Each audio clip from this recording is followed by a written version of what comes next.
What's up? What's up? What's up? Now you know what time it is again. Of course, it's time for another movie review.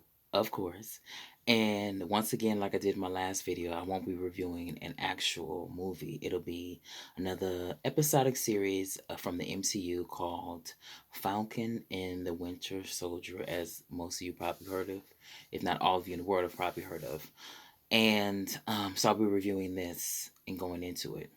I have to say, Marvel Studios really knows what the hell they're doing. Like I said in previous videos, and I'll say it again, they really know how to tell really compelling, interesting, realistic, but still in a comic book medium to tell really just interesting stories.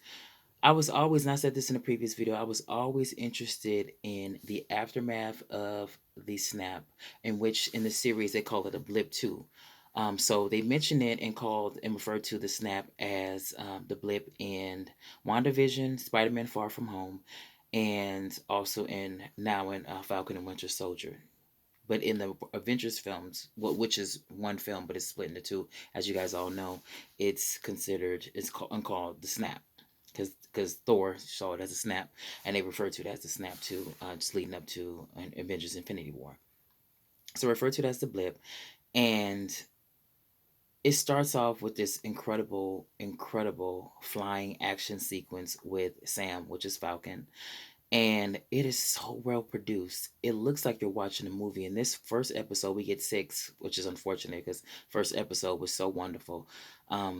It looks like it's filmed like it should have been in the movie theater, and it's been a really good substitute. These episodic series have been really good substitute for going to the movies, because you get more. You know, you get an with WandaVision, it was 30 minutes long each episode, about 30 minutes. The last episode was about I think 48 minutes, and this first episode of Falcon and Winter Soldier is about 45 minutes.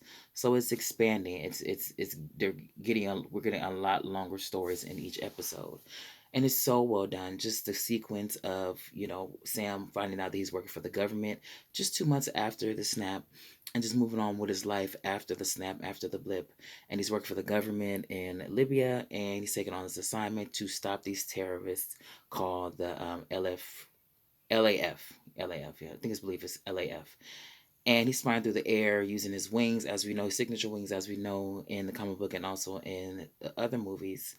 And it just looked absolutely amazing. It's just captivating. It looks like, and Kevin Feige said they filmed this series, Falcon and the Winter Soldier, as if it was a film, and you could totally see it. We get introduced to his sister. We find out, and actually, as one of the bank loaners at the bank, where he's with his sister, so they can actually save his parents' boat that they grew up on. We get introduced to his sister, and they're trying to get a loan to save the boat. And the loan officer asks, "Well, how do superheroes?" He recognizes Falcon, asks for a selfie, which is really funny. But he asks, "How do they actually make money? How do you guys actually generate an income?" And that's a great question that most fans, if not all fans, don't actually ask, because it's all the stories are so focused on the action and the conflict and trying to resolve the conflict through the action, that we don't actually ask, well, how do these people make money? Besides Tony Stark, he's a billionaire, he inherited his family's business, so how do they make money? And he exposes, well, I work for the government contracts, and he basically is denied. They introduce a bit of prejudice and racism, which is really great in the story. And then we go to Bucky, who is actually in therapy. His banter between him and his therapist and their chemistry is so solid, as well as with Sam and his sister. It's so solid. His therapist knows him like the back of his hand. He knows him just as well as he knows himself. And she's ultimately asking him, and he asks himself too, what do I do after 106 years of living? Because we all know from Bucky's past experience of him being experimented on and being created as this ultimate killing machine and getting back his memory. His therapist mentions that, and she says, well, what do you want to do with your life? You live this long, you have so much experience moving forward. How do you want to move on with your life?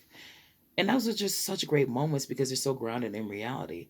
We later find out that Bucky has befriended an elderly man who is his friend in his neighborhood in Brooklyn, New York, and also sets him up with this young woman in which a restaurant they're sitting at. And Bucky finds out that he actually, when he was an assassin and was brainwashed, he killed his son. And that was just such a strong moment.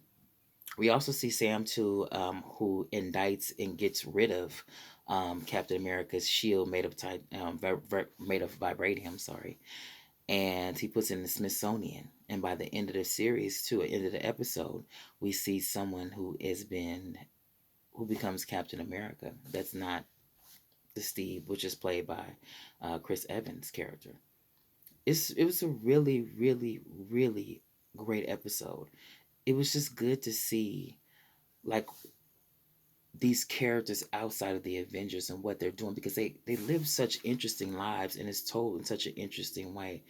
And I really enjoyed watching this. I highly recommend Falcon Falcon and the Winter Soldier. It's a really good series.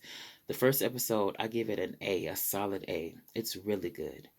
Now, if you like what you watch, please subscribe to my channel because I will be uploading at least one review of a movie or episodic television series.